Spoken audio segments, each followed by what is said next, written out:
Hermanos, paz a vosotros, los saludamos nuevamente Damos paz. en esta serie de estudios que estamos llevando a cabo desde la Iglesia de Dios YOM-SBI. Y en esta ocasión tenemos la quinta y última parte de este tema, que es la Trinidad. Es una doctrina protestante, una doctrina del catolicismo, y que la Iglesia de Dios siempre ha atacado, siempre ha explicado por qué no existe esta Trinidad. Hermanos, ya estamos listos. Si ustedes gustan, a lo largo del tema, ir anotando sus preguntas, ir anotando sus cuestionamientos, para que al final de la exposición de nuestro hermano Rubén García pueda usted realizar sus preguntas, pueda usted hacer sus comentarios, y como siempre estamos abiertos a los cuestionamientos y al diálogo, hermanos. Les voy a invitar a que hagamos una oración para dar inicio, y en unos momentos más nuestro hermano Rubén García tomará la palabra. Inclinando nuestros rostros, hermanos, los invito a que oremos. Te damos gracias, bendito Padre, porque nuevamente nos permites estar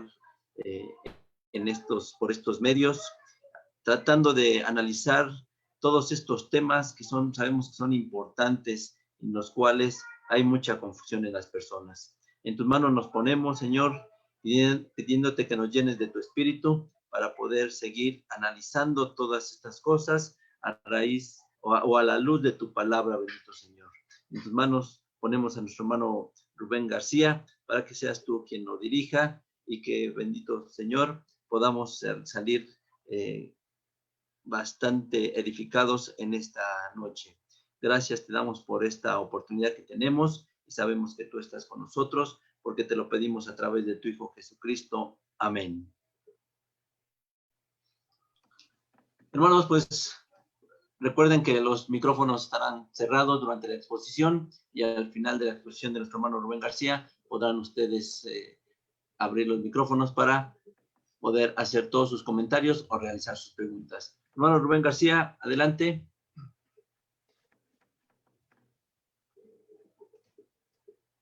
Bueno, hermanos, pues los saludo en nombre de Cristo Jesús. Paz a vosotros. De antemano les agradezco el tiempo que han estado dedicando a este estudio, a este tema que hemos llevado ya a lo largo de 5 semanas, en el que hemos tratado la Trinidad, Dios en 3 personas.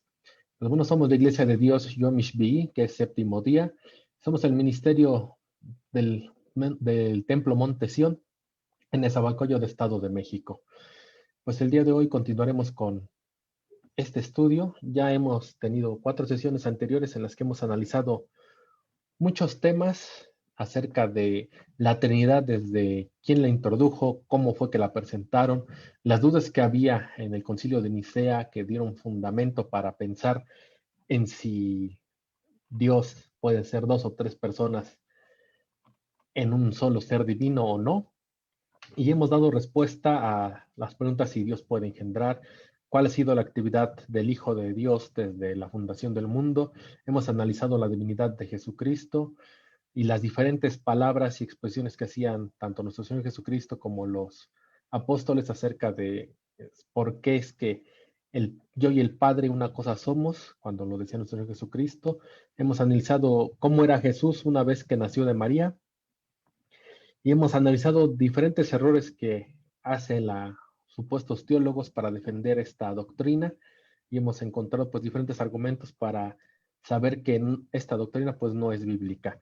El día de hoy nos toca analizar a la última persona de la Trinidad, que en este caso pues es el Espíritu Santo.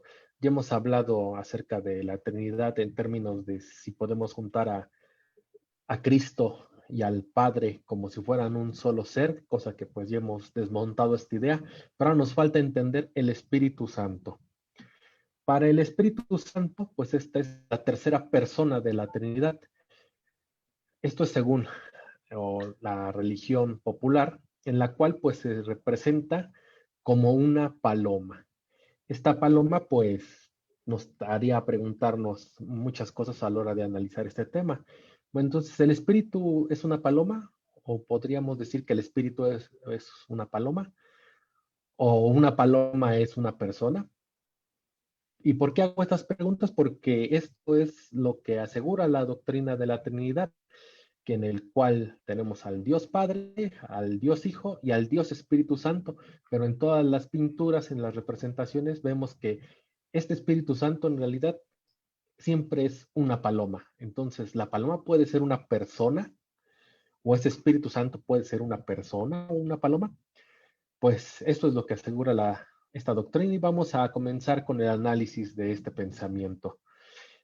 Debemos de entender que es una falta muy grave confundir la hermosa virtud del Señor Dios, porque es un insulto directo al Padre.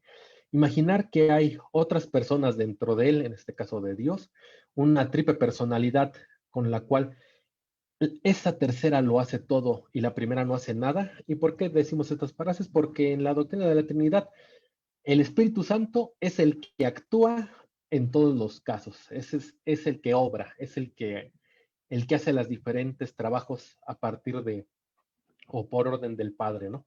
Y el Padre, si ustedes se ponen a analizar la doctrina de la Trinidad, pues en realidad no ha hecho nada más que ordenar y no ha actuado nada, nunca. Y el único en el que recae toda la acción, pues es en Cristo cuando estuvo en la tierra, y después de eso, el Espíritu Santo es el que lo ha hecho todo.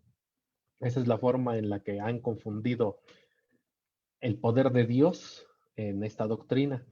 Nosotros no debemos de caer en este tipo de errores o en estos pensamientos porque Cristo advierte que pues es muy grave blasfemar contra el Espíritu, como lo marca en Mateo capítulo 12, verso 31, que dice, por tanto, os digo, todo pecado y blasfemia será perdonado a los hombres, mas la blasfemia contra el Espíritu no será perdonada a los hombres.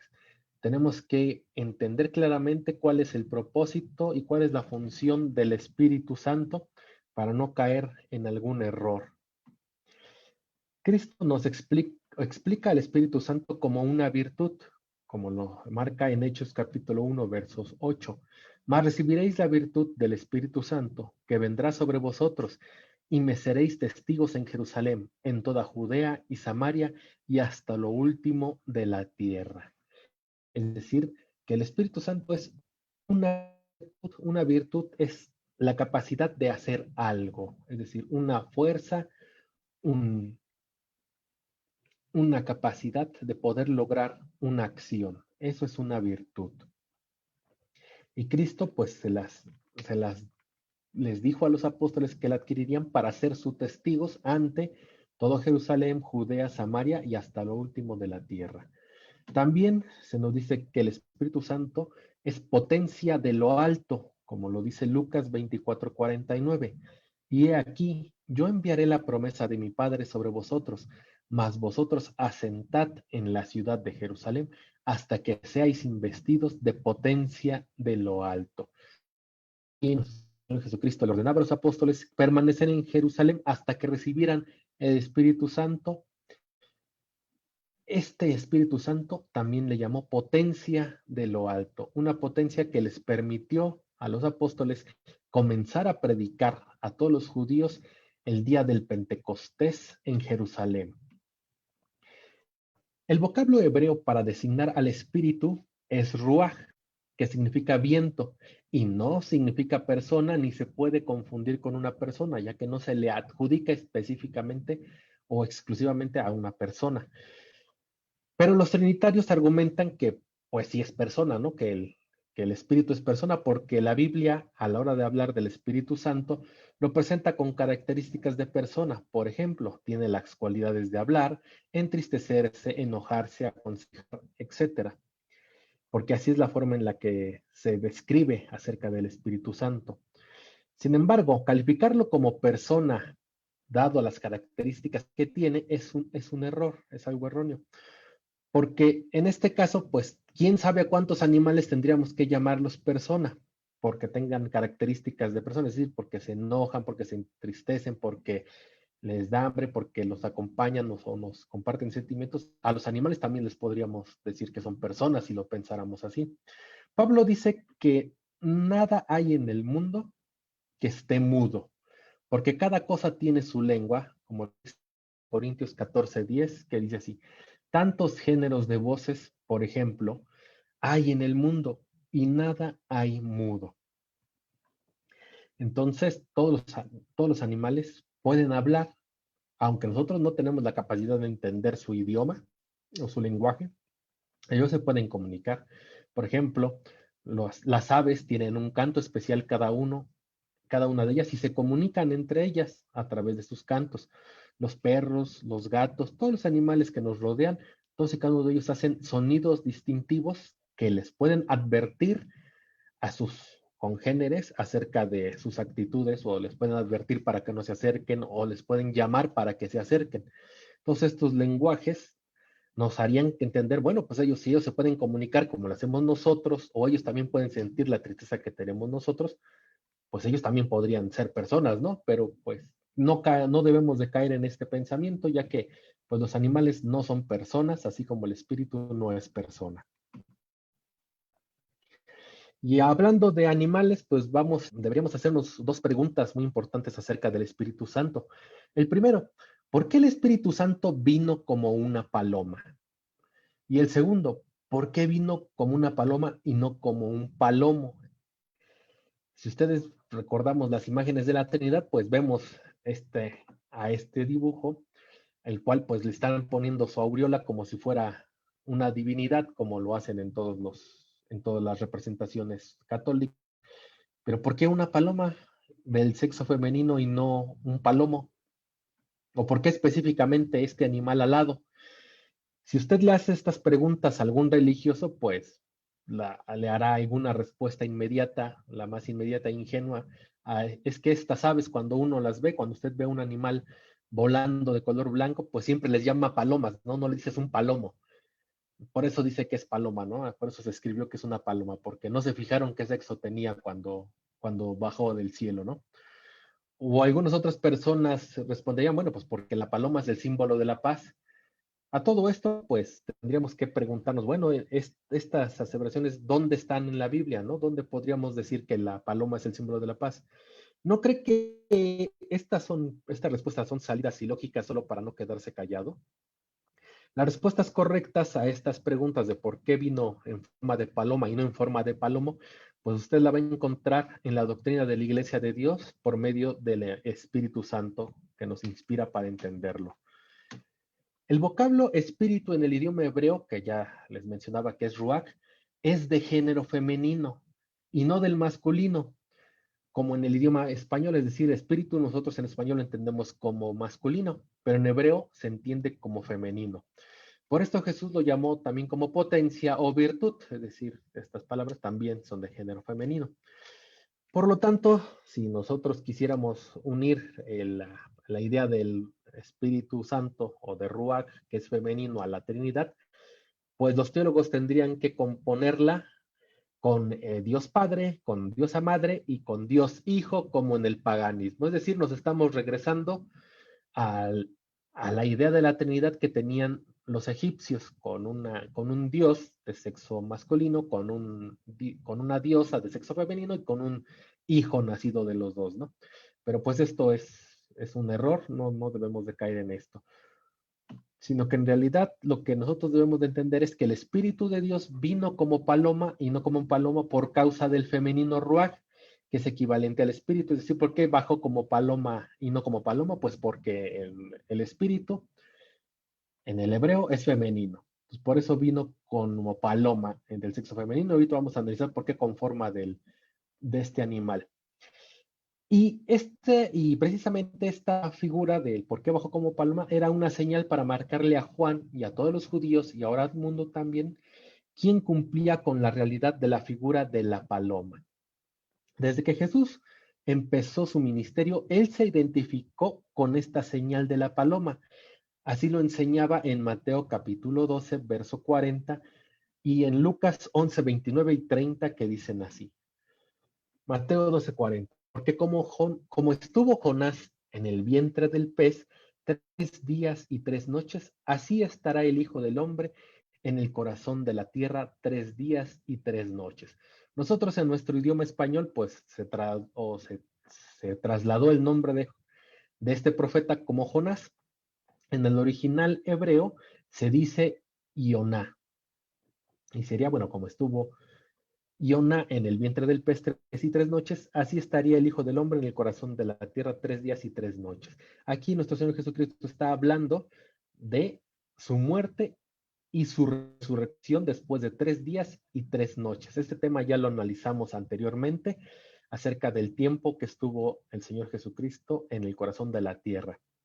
Pero en este momento lo debemos de recordar porque aquí nos está diciendo o está haciendo una comparación de ese acto de la resurrección con el hecho que le ocurrió al profeta Jonás o el profeta Iona, que así se diría su nombre en hebreo. ¿Y por qué es importante? Porque lo vamos a comparar con lo que dice Lucas 11, 29 y 30, que dice, y juntándose las gentes a él, comenzó a decir, esta generación mala es, señal busca, mas señal no le será dada, sino la señal de Jonás. Porque como Jonás fue señal a los ninivitas, así también será el Hijo del Hombre a esta generación.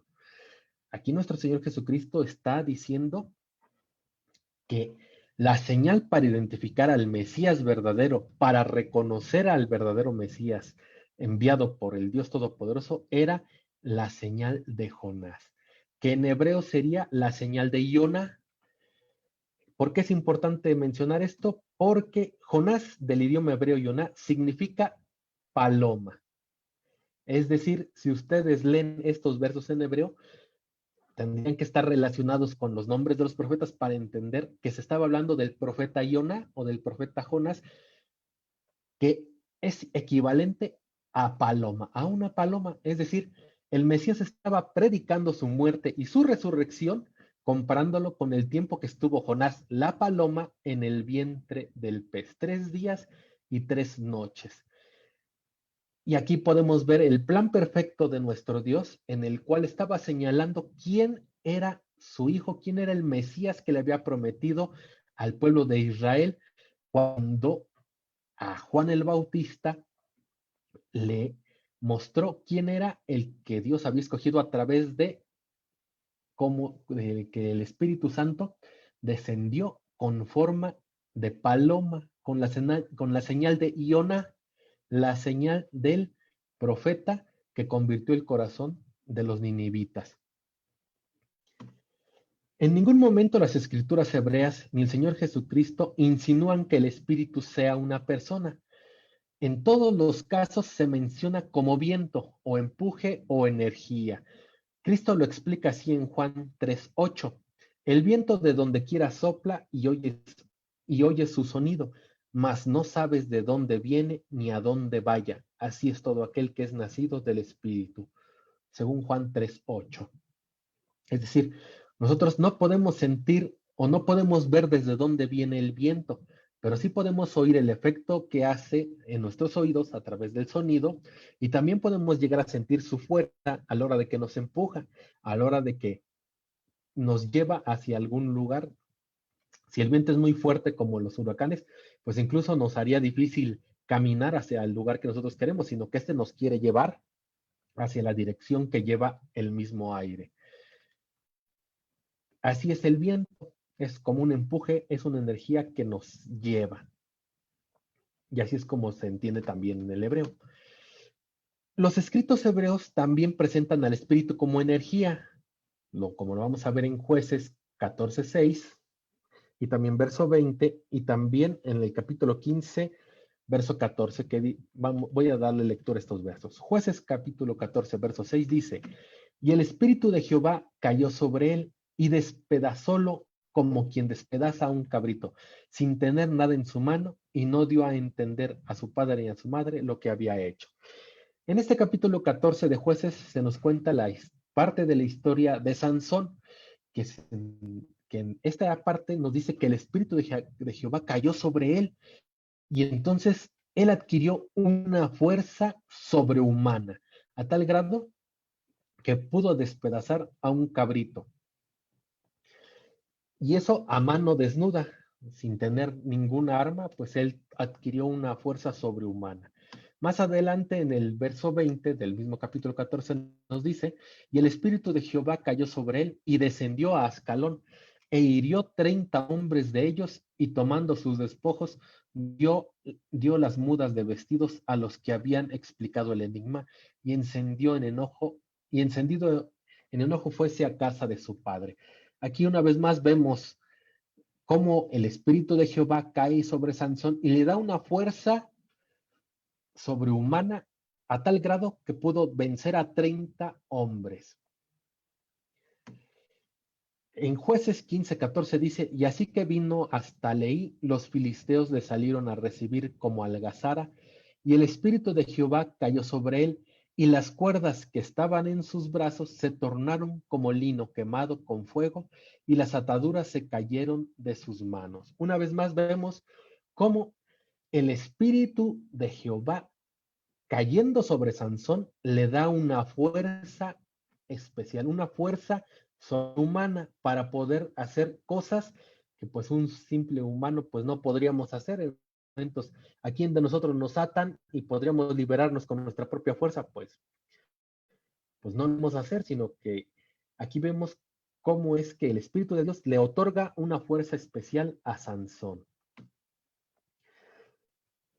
Y eso es el efecto que hacía el Espíritu de Dios en aquellos a los que él fortalecía. Y no lo podemos confundir con las ocasiones en las que aparecía una silueta. Cuando aparecía una silueta de una persona, no se le llamaba espíritu, sino ángel. Y estos sí tienen características de persona. Por ejemplo, en Génesis 18:8 leemos, tomó también manteca y leche y el becerro que había aderezado y púsolo delante de ellos, y él estaba junto a ellos debajo del árbol y comieron. Ya habíamos visto este pasaje anteriormente, cuando Abraham, o más bien dicho, cuando delante de Abraham aparecieron 3 varones, y Abraham les dijo que no pasaran de él, sino que se quedaran con él y comiesen. En la misma lectura vemos cómo es que Abraham les trae alimento, manteca y leche y un becerro, carne, y todos ellos juntos comieron debajo de un árbol. Y si se necesita comer, entonces significa que eran como personas como nosotros, es decir, ellos podían comer, tenían sed y tomaban líquido, ellos se alimentaban, ellos podían, o Abraham los reconocía como personas. Estos no eran espíritus y no los podemos confundir con espíritus. Asimismo, en Génesis 33:25 tenemos otro ejemplo de esto. Y como vio que no podía con él, tocó en el sitio del encaje de su muslo y descontuyóse el muslo de Jacob mientras con él luchaba. Aquí estamos viendo en este pasaje cómo Jacob estaba luchando con alguien que no era un espíritu, que era una persona con la cual podía pelear, con el cual podía combatir a tal grado que pues como no podía derrotar a Jacob, entonces lo hirió en su muslo hasta que pues lo dejó pues lastimado, y de esta forma Jacob ya no pudo continuar el combate. Este no era un espíritu, este sí era una persona. Cristo dejó claro que el espíritu no se puede comparar con una persona. Lucas 24 del 36 al 39 nos habla de esta enseñanza, que dice así, Lucas 24 del 36 al 39. Y entre tanto que ellos hablaban estas cosas, él se puso en medio de ellos y les dijo, paz a vosotros. Entonces ellos, espantados y asombrados, pensaban que veían espíritu. Mas él les dice, ¿por qué estáis turbados y suben pensamientos a vuestros corazones? Mirad mis manos y mis pies, que yo mismo soy. Palpad y ved que el espíritu no tiene carne ni huesos, como veis que yo tengo. Aquí nuestro Señor Jesucristo, después de haber resucitado, apareció delante de los apóstoles, y ellos en ese momento pensaron, se nos apareció un espíritu enfrente de nosotros. Y nuestro Señor Jesucristo, ¿qué les contestó? Sí, soy un espíritu. No, ¿verdad? Aquí les está diciendo, ¿por qué estáis confundidos? ¿Por qué estáis turbados? ¿Por qué tienen miedo? ¿Por qué suben esos pensamientos a vuestros corazones? Miren mis manos, miren mis pies, es decir, soy una persona como ustedes, tengo un cuerpo, soy yo mismo, palpad y ved que el espíritu no tiene carne ni huesos, como veis que yo tengo. Entonces, aquí nuestro Señor Jesucristo se presentó delante de ellos con un cuerpo, como una persona, igual que ellos, no como un espíritu. Es decir, no podemos confundir al espíritu con una persona. Los teólogos actuales están confundidos como lo estuvieron los apóstoles en aquel entonces, pensando que el espíritu puede ser una persona. ¿No fue Cristo suficientemente claro? El espíritu no es una persona. El Mesías dejó claro el propósito del Espíritu Santo en Juan 14:26, que nos dice: mas el Consolador, el Espíritu Santo, al cual el Padre enviará en mi nombre, Él os enseñará todas las cosas y os recordará todas las cosas que os he dicho. Este es el propósito del Espíritu Santo, recordarnos a todos los que creemos en Cristo todas sus enseñanzas, empezando por los apóstoles. Les iba a recordar todas las enseñanzas de Cristo y los iba a impulsar a predicar su nombre. También en Juan 6:63 dice: el espíritu es el que da vida, la carne nada aprovecha. Las palabras que yo os he hablado son espíritu y son vida. Aquí nuestro Señor Jesucristo es en donde nos está diciendo qué es el espíritu en realidad, comparándolo o diciéndonos que sus palabras, es decir, su enseñanza, su doctrina que Él les estaba dando a los apóstoles, eran un espíritu, y un espíritu que da vida, un espíritu que da vida a nosotros, a nuestro cuerpo, a nuestro pensamiento. Es asombroso comprender que las palabras no son solo letras plasmadas en un papel, ni simple emisión de voz. Estas llevan una energía invisible. Por ejemplo, si en una reunión cuentan un chiste estando allí un gato o un caballo, los asistentes, las otras personas, se reirán porque entienden el chiste, pero el gato y el caballo no se reirán. Los animales no tienen la facultad para entresacar ese elemento invisible y espiritual que contienen las palabras. Es decir, nuestras palabras, lo que yo les estoy diciendo en estos momentos, ustedes les pueden causar alegría, les pueden causar confusión o les pueden causar tristeza. Todo depende de la forma en la que yo esté hablando. Lo mismo sucede al redactar una carta. Si se escribe con dolor, causará tristeza. Si se escribe con alegría, causará gozo. Lo mismo sucede con la poesía y otras artes, es decir, nosotros al escuchar música, nosotros podemos alegrarnos o sentir la energía que tiene la música, si es una energía con ritmo o con alegría, si es una música calmada, pausada, una música clásica que suele ser lenta, entonces a nosotros nos provoca tranquilidad, es decir, el sonido, la música, las palabras tienen una energía que nos impulsan a nosotros. Por ejemplo, un chiste. El chiste nos impulsa a reír, a sentir alegría. Las palabras de tristeza o una llamada en estos momentos, si usted le hablara a un familiar y le contara que algún conocido o que algún pariente está enfermo, usted se va a sentir triste y preocupado por esas palabras, por ese sonido que ha salido de ese teléfono. Usted se va a sentir de una forma, es decir, sus oídos, su pensamiento tiene la capacidad de entresacar el significado de las palabras y lo mueve a usted hacia un sentimiento. Esto no ocurre con los animales. Si esto ocurre con las cosas comunes, como una llamada, la música, una poesía, una carta, un canto, con mayor razón se puede decir que la palabra de Dios también tiene una energía, ya que es una energía de vida psíquica, espiritual, y que nos da vida espiritual en vida física y también una vida eterna. La palabra de Dios consuela, da esperanza, felicidad y también puede enjuiciar. Si el hombre es soberbio, este se sentirá ofendido, como nos lo marca Hechos 7:54. Pero si el hombre es humilde, se sentirá tranquilo, como lo vemos en Hechos 16:14. Comenzaré con estos dos pasajes. Hechos 7:54 dice: y oyendo estas cosas, regañaban de sus corazones y crujían los dientes contra él. Aquí vemos cuando Esteban estaba predicándole a todos los judíos, cómo ellos sentían que las entrañas les dolían a tal grado que les crujían los dientes y se enojaban en contra de Esteban. ¿Por qué? Porque las palabras de Esteban les dolían, recordándoles cómo es que los judíos habían matado al Mesías. Ellos se enojaron a tal grado de su predicación que pues arremetieron contra Esteban. Más adelante, en Hechos 16:14, dice: entonces una mujer llamada Lidia, que vendía púrpura en la ciudad de Tiatira, temerosa del Dios, estaba oyendo, el corazón de la cual abrió el Señor para que estuviese atenta a lo que Pablo decía. Aquí vemos un ejemplo más de cómo a la misma predicación de nuestro Señor Jesucristo hay dos reacciones diferentes.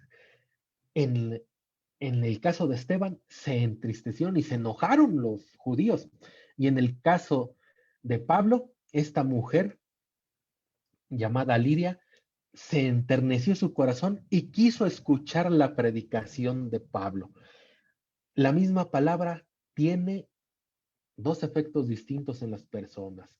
Para algunos les causará dolor porque no, a nadie le gusta que le digan las cosas que hace mal, y a otros les causará alegría porque se enteran del mensaje de vida que trae el Mesías. La tecnología da un buen ejemplo sobre la energía o el espíritu en acción, ya que llora, habla, dirige, conserva, entristece, etc. Por ejemplo, por medio de la televisión, ahora se puede contemplar a una persona en la pantalla, aunque no esté allí, pero allí está su voz. Se puede diseminar a todo el mundo sin que la persona se mueva de su lugar. También en estos momentos podemos tener un ejemplo, ya que ustedes pueden ver mi imagen, pueden ver mi rostro, pueden ver mis facciones y pueden escuchar mi voz. Y yo estoy en este lugar sin moverme. Sin embargo, mi silueta, mi imagen y mi voz llega hasta el lugar donde ustedes se encuentran. Y no estoy yo en ese lugar. Yo no estoy en esa pantalla, sino que en realidad esa pantalla lo único que hace es mostrar una imagen de cómo se ve la luz en el lugar en el que yo estoy y viaja a través de internet. Esa luz captada por la cámara se transforma en señales de computadora y viaja por internet hasta su computadora, hasta su teléfono o hasta el monitor en el que usted nos está viendo en estos momentos. Y esa energía se vuelve a transformar en luz en la pantalla para que ustedes puedan ver mis facciones, puedan ver mi rostro, y también se transforma en sonido para que usted pueda escuchar mi voz. Así como el hombre a través de la tecnología puede poner este ejemplo de la energía en acción, también el espíritu de nuestro Dios puede viajar de la misma forma, porque usted puede tener su Biblia impresa y puede verla, esas letras plasmadas y esas palabras que dijo nuestro Señor Jesucristo, o esas palabras que decían los apóstoles, que ahora está escrita en letras, viaja hasta nuestros tiempos y ahora nosotros también la podemos escuchar y también nos puede mover a actuar igual como lo hacía en aquellos tiempos. También nos puede alegrar, también nos puede entristecer o también nos puede regañar a través de su palabra. Por medio de la energía viajan y se observan cualidades de una persona sin serlo en realidad. Es decir, la silueta que ustedes ven en su pantalla no es una persona, es una representación de mí. Por ejemplo, nosotros también podemos ver el caso de Eliseo, que él deseó 2 partes del espíritu de Elías y no por eso poseyó a otra persona en su interior, más bien recibió la fuerza y la fe de Elías, como Santiago presenta a Elías en el capítulo 5 de Santiago, verso 17. ¿Qué dice? Elías era hombre sujeto a semejantes pasiones que nosotros, y rogó con oración que no lloviese, y no llovió sobre la tierra en 3 años y 6 meses. Para el pueblo de Israel, el profeta Elías era muy importante porque él fue el que con mayor fuerza, con mayor energía, predicaba el arrepentimiento y la conversión de los pecados de Israel y que volvieran hacia el Dios Todopoderoso, que dejaran de pecar y regresaran al Dios de sus padres. Y fue tan grande su predicación que pues el pueblo de Israel reconocía la predicación de Elías, reconociéndolo como uno de los profetas más grandes de la antigüedad. Y Elías también abrió las aguas Y esa capacidad o esa virtud tenía el mensaje profético de la llegada de un segundo hombre llamado Juan el Bautista, como se presenta en Lucas capítulo 1, verso 15 y verso 17. Porque será grande delante de Dios y no beberá vino ni sidra, y será lleno del Espíritu Santo, aún desde el seno de su madre. Y el verso 17 dice, porque él irá delante de él con el espíritu y virtud de Elías, para convertir los corazones de los padres a los hijos y de los rebeldes a la prudencia de los justos, para aparejar al Señor un pueblo apercibido. En este capítulo de Lucas 1 se nos está presentando a Juan el Bautista y se les está comparando de que este Juan el Bautista estaría lleno del Espíritu Santo y que también tendría el espíritu y la virtud de Elías. ¿Con qué propósito? Con el de convertir los corazones de los padres a los hijos y de preparar al pueblo de Israel para la venida del Mesías. Porque para los judíos o para los israelitas, así como se les prometió el Mesías, también se les prometió un profeta que vendría con el espíritu de Elías, con ese mismo propósito de Elías, de convertirlos de sus pecados hacia el bien y para preparar el camino hacia el Mesías. Y a todo esto que hemos leído estos dos versos, ¿sería Juan el Bautista un hombre trino? Es decir, habría tres personas dentro de él, porque Juan el Bautista era el mismo, Juan una persona, pero también tenía el espíritu de Elías, ya serían dos, pero aparte tenía el Espíritu Santo, entonces ya serían tres.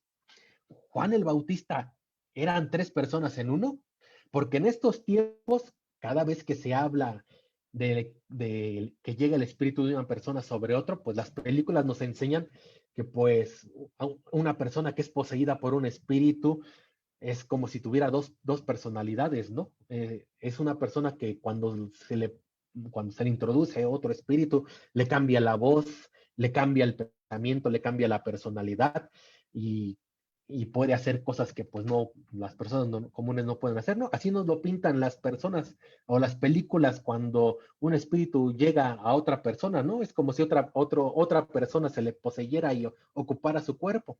Así es como nos lo ponen las películas en estos días, ¿no? Pero esto es un error, porque si fuera así, entonces tendríamos que decir que también Juan el Bautista era un hombre trino, ¿no? Que tenía el Espíritu Santo, tenía a Elías y aparte era él, ¿no? Entonces que se turnaban los tres para hablar, pues no, eso es un error. El Espíritu en realidad en Juan el Bautista lo impulsaba a predicar la venida del Mesías. Si ustedes recuerdan las palabras de Juan el Bautista, él decía que atrás de él venía un hombre al cual él no era digno de desatarle la correa de sus pies, porque era el Mesías, era alguien mayor a él mismo. Si Juan el Bautista predicaba el arrepentimiento de pecados, después de él llegó el Mesías, que no solamente predicaba el arrepentimiento de los pecados, sino que también nos vino a mostrar el camino a la vida eterna. Y no por esto Juan el Bautista era un hombre trino, sino que era Juan el Bautista con el sentimiento que tenía Elías de corregir al pueblo de Israel. Otros ejemplos de que el Espíritu no es una persona son las expresiones bíblicas por medida, llenos, derramare, que son aplicables a líquidos y fluidos. Una persona no puede derramarse o aplicarse por medida o soplo, como se describe del Espíritu. Para esto vamos a leer Lucas capítulo 1, verso 15, Juan 3, 34, Hechos 2, 17 y 18, y por último Juan 20, 22, que dice así: porque será grande delante de Dios y no beberá vino ni sidra y será lleno del Espíritu Santo, aún desde el seno de su madre. Aquí ya habíamos leído este verso hablando de Juan el Bautista, diciéndole que él sería lleno del Espíritu Santo. ¿Una persona se puede llenar de otra? Pues no, no podemos, dos personas no pueden ocupar el mismo lugar o el mismo cuerpo, sino que en realidad aquí al decir que sería lleno, significa que sería inspirado por el Espíritu Santo. Juan 3:34 dice, porque el que Dios envió, las palabras de Dios habla, porque no da Dios el Espíritu por medida. Aquí una vez más vemos que a las personas no se pueden dar por medida, pero los líquidos o los fluidos sí. En este caso el espíritu se puede comparar a que se le puede medir, no como si fuera un cuerpo o una persona, sino como si fuera algo como un fluido. En Hechos 2, 17 y 18 dice, y será en los postreros días, dice Dios, derramaré de mi espíritu sobre toda carne, y vuestros hijos y vuestras hijas profetizarán, y vuestros mancebos verán visiones, y vuestros viejos soñarán sueños. Y de cierto sobre mis siervos y sobre mis siervas, en aquellos días derramaré de mi espíritu y profetizarán. El espíritu es algo que se derrama, es decir, es algo que como un líquido se vierte sobre, en este caso sobre los hijos y sobre las hijas de los israelitas, para que ellos profetizaran. Esto se cumplió en el día del Pentecostés, cuando los apóstoles y todos los varones que estaban en el aposento alto recibieron el Espíritu Santo y empezaban a predicarle a todos los israelitas que se habían juntado para la fiesta acerca del Mesías. Nosotros debemos de entender cuáles son las formas especiales en las que trabaja el Espíritu. Ya pusimos varios ejemplos, como el ejemplo de la palabra de nuestro Dios, de las palabras que ahora llegan a nosotros y traen el Espíritu o la doctrina de nuestro Señor Jesucristo, pero también tenemos el ejemplo de Pablo. ¿Cómo es que Pablo estuvo presente en Corinto juzgando a un hombre pecador? Como nos lo muestra 1 Corintios 5, 3 al 5. Dice así, y ciertamente como ausente con el cuerpo, más presente en espíritu, ya como presente he juzgado al que esto hacía cometido. En el nombre del Señor nuestro Jesucristo, juntados vosotros y mi espíritu con la facultad de nuestro Señor Jesucristo, el tal sea entregado Satanás para muerte de la carne, porque el espíritu sea salvo en el día del Señor Jesús. Aquí estamos viendo que Pablo estaba en otro lugar, lejos, distinto en el que se estaba llevando a cabo este juicio. Sin embargo, Pablo está diciendo que él estaba presente en el espíritu. La persona, el cuerpo de Pablo estaba en otro lugar, pero él en espíritu estaba en Corinto juzgando. ¿Cómo es que esto ocurría? Pues Pablo juzgó de lejos con la energía del espíritu de la palabra de Dios o de la ley de nuestro Dios. Por todo esto se concluye que el Espíritu de Dios o el Espíritu Santo no es una persona, sino una fuerza de Dios. Una fuerza que como el viento empuja, en este caso nos empuja a cumplir la voluntad del Dios Todopoderoso. El Espíritu Santo es la energía divina de Dios. Es una de las 7 cualidades celestiales del Padre, como lo dice Apocalipsis 1:4, 3:1 y 5:6, que les daré lectura. Apocalipsis 1:4 dice, Juan, a las 7 iglesias que están en Asia, gracia sea con vosotros, y paz del que es, y que era, y que ha de venir, y de los 7 espíritus que están delante de su trono. Nuestro Dios tiene 7 espíritus o 7 virtudes, y una de ellas es el Espíritu Santo. Apocalipsis 3:1 dice, y escribe al ángel de la iglesia en Sardis, el que tiene los 7 espíritus de Dios, y las 7 estrellas, dice estas cosas. Yo conozco tus obras, que tienes nombre, que vives y estás muerto. Una vez más, vemos 7 espíritus de Dios, entre ellos el Espíritu Santo. Apocalipsis 5:6 dice, y miré y he aquí en medio del trono y de los 4 animales, en medio de los ancianos, estaba un cordero como inmolado, que tenía 7 cuernos y 7 ojos, que son los 7 espíritus de Dios enviados en toda la tierra. Es decir, nuestro Dios envió diferentes espíritus para todos los creyentes.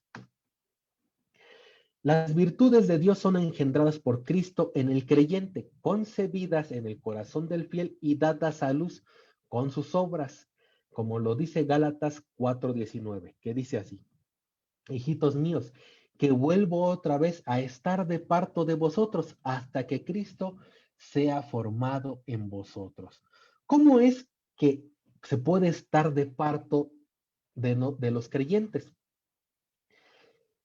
Ya hemos analizado anteriormente las formas en que nuestro Dios puede engendrar, concebir y dar a luz, como en el caso de su Hijo. En estos momentos, aquí en Gálatas 4:19, el apóstol nos está diciendo que él estaba de parto. Él siendo un hombre, ¿cómo podría estar de parto de nosotros? Pues estaba en un parto espiritual hasta que Cristo se ha formado en nosotros.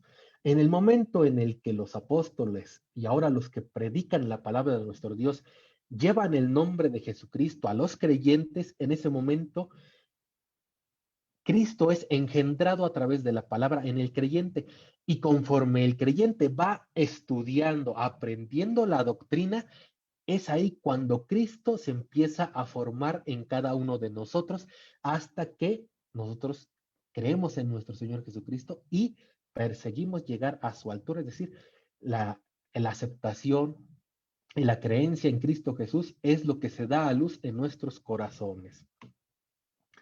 Son en el bendito Espíritu Santo, Dios puede diseminarse en todo creyente. Como persona no es lógico ni divino. Es decir, que nuestro Dios viene a nosotros a través del Espíritu Santo, como lo dice Juan 14:23. ¿Qué dice?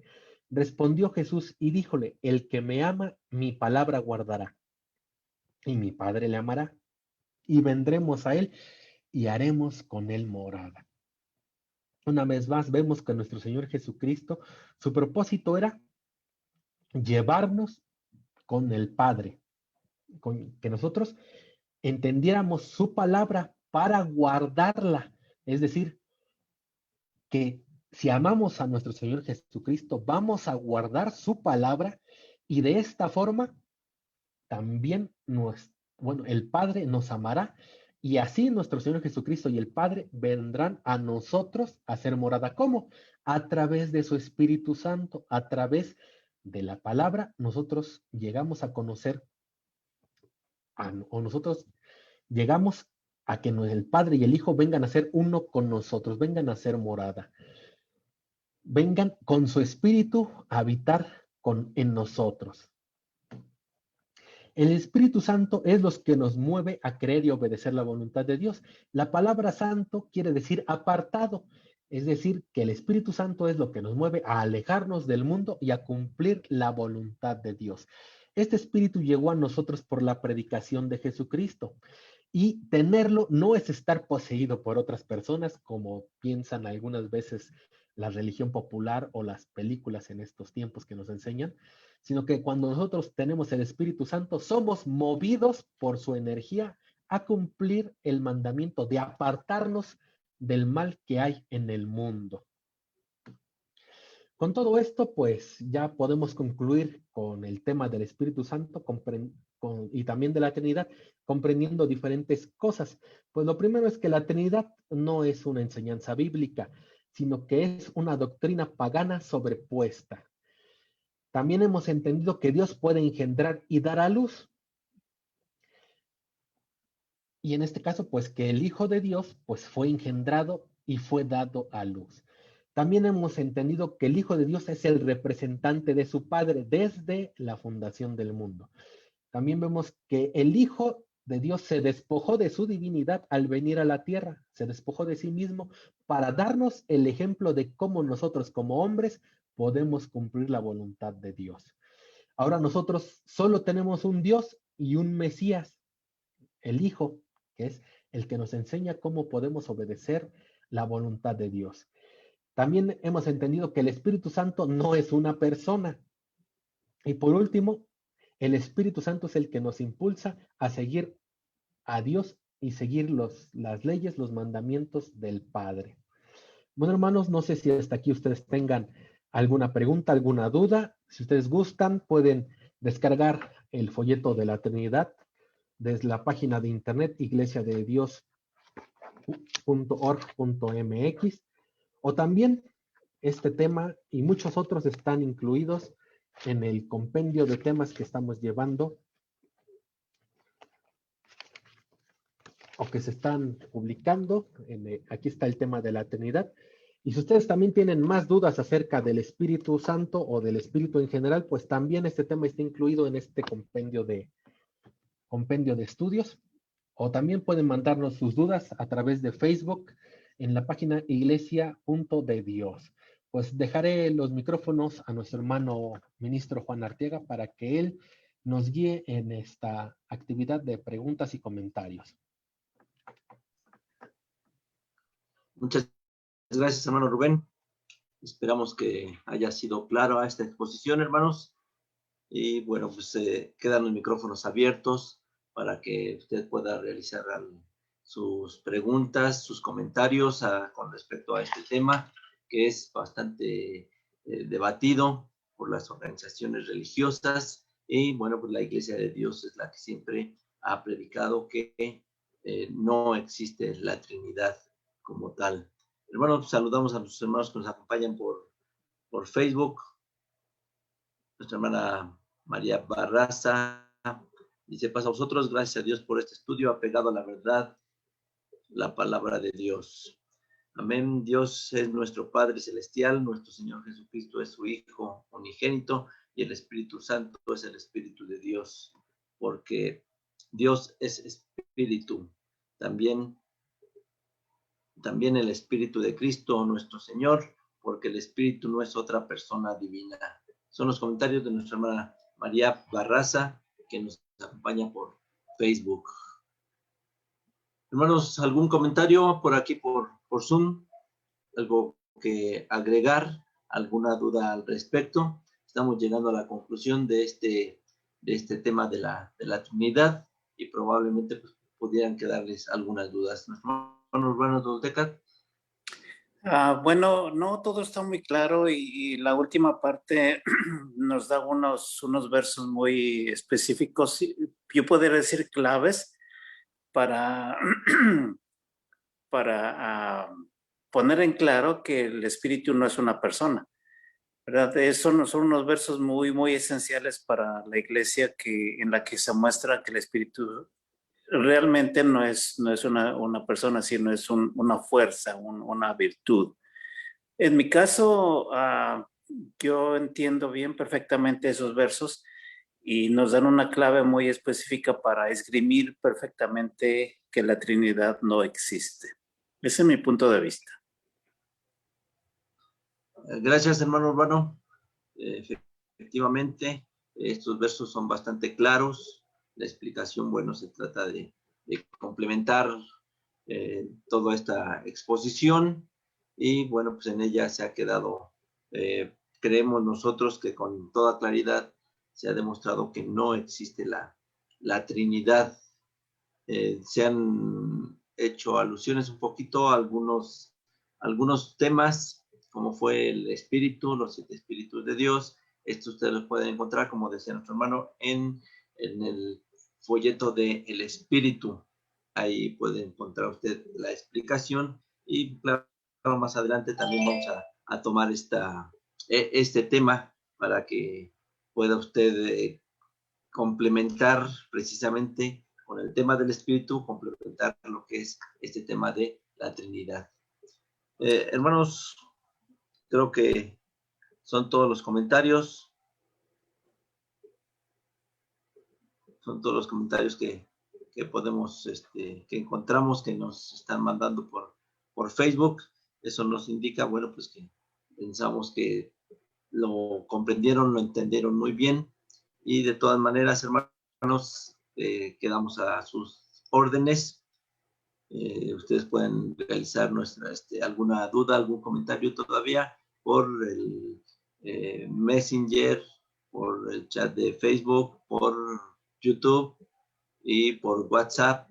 Todas estas redes sociales están a su disposición, hermanos, para que usted pueda hacernos llegar comentarios, dudas, sugerencias, algún tema en específico que ustedes quisieran que se tocara, como en otras ocasiones se han salido algunos temas que se están tomando en cuenta para, primeramente Dios, más adelante poderlos exponer. Dice nuestra hermana María Barraza, muchas gracias. Muchas personas que creen en la Trinidad se basan en que el bautismo se realiza en el nombre del Padre, de Cristo y el Espíritu Santo. Dice nuestra hermana María Barraza. No sé si nuestro hermano Rubén García tenga algún comentario al respecto. Sí, hermano. En ese respecto, pues, también en las dudas anteriores habíamos comentado que, igual que algunos versos que encontramos en algunas otras secciones de la Biblia, esta parte específica de Mateo, donde se habla del bautismo en nombre del Padre, del Hijo y del Espíritu Santo, en realidad es una interpolación que no se encuentra en los originales más antiguos. Es decir, en los ejemplos que encontramos en Hechos, capítulo 2, cuando los israelitas empezaron a arrepentirse de sus pecados y les preguntaban a los apóstoles, bueno, ¿qué vamos a hacer? Ellos les sugerían que se bautizaran en el nombre de Cristo y ellos no agregaban esas partes, no decían bautízate en el nombre del Padre, del Hijo y del Espíritu Santo. Ellos nada más decían que había que bautizarse en nombre de Cristo. Entonces, no tenemos más fundamentos o no existen otros versos que fundamenten que el bautismo se tenga que hacer en el nombre de esos tres o que la Trinidad se pueda justificar en esos versos. Muy bien, hermano Rubén. Muchas gracias. Esta exposición, sí retomamos un poquito ese comentario de otras exposiciones para reafirmarlo. Nuestra hermana Estelita López dice, paz hermanos, felicidades por la exposición. Pues muchas gracias por sus comentarios. Esto, hermanos, pues nos ayuda también a explicar un poquito más todo esto para tratar de dejar en claro todo este tema que, como les reitero, la Iglesia de Dios siempre lo ha predicado, la Iglesia de Dios. Aquí están las bases, los argumentos para demostrar que no existe tal Trinidad. Juanito, Bueno, parece que estoy teniendo un poquito de problemas con mi internet. Sí, un último comentario más, hermanos. Solamente yo honestamente quiero decirles que yo me uní al grupo de la Iglesia de Metropolitana, a la cual pertenecí por muchos años, con el deseo de aprender. Yo sé que lo que yo aprendí hace muchos años es necesario volver a repasarlo, a recordarlo y seguir fomentando el conocimiento de esto. Y me interesa mucho todos estos estudios y sí le recomendaría a mis hermanos que pues lo sigan practicando, lo sigan recordando. No importa que ya se lo sepan, pero que lo sigan recordando. Pero es muy importante tenerlo al dedillo, ¿verdad? Y saber esgrimir exactamente la doctrina de la Iglesia. Y también como parte fundamental, pues agradecer y felicitar a los hermanos que están colaborando con esos programas, con las exposiciones, porque la mera verdad es difícil exponer unos temas tan controversiales de la Iglesia, ¿me entienden? Entonces, yo felicito a mi hermano García y a los otros hermanos expositores anteriormente por el esfuerzo y el afán que tienen por predicar el evangelio a través de las redes sociales, y como cabeza yo creo que mi hermano Arteaga es uno de los pilares de esta congregación. Así que felicidades a todos y yo solamente les quiero decir que sigan adelante. Es un esfuerzo que Dios les va a redituar en bendiciones a todos. Muchas gracias, hermano Urbano. Efectivamente, nuestro hermano Urbano lo recordamos con gran estima, predicador aquí en la congregación de Metropolitana. Bueno, pues ahora anda por los Estados Unidos predicando. Y también agradecemos sus palabras. Este es el esfuerzo que constantemente hacemos porque la palabra de nuestro Dios se siga predicando y seguir repasando. Una de las cosas que, bueno, la Biblia nos dice es eso, estar repasando constantemente todas estas cosas porque es necesario, hermanos, que las tengamos bien presentes. Nuestro hermano Jesús Álvarez comenta por Facebook: lo que predica la Iglesia de Dios es la verdadera doctrina de Cristo, para que lo sepa toda la gente que vea la transmisión. Así es, hermanos, esta es la predicación de la Iglesia de Dios. Esta es la predicación de la verdadera doctrina y que es muy difícil para muchos comprenderla.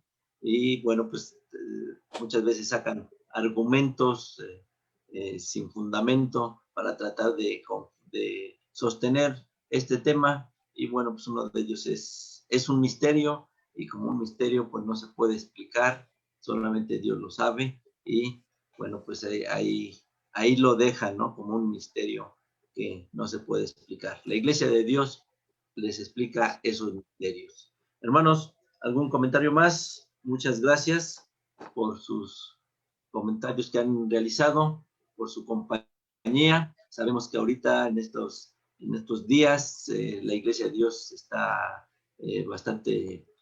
con bastante.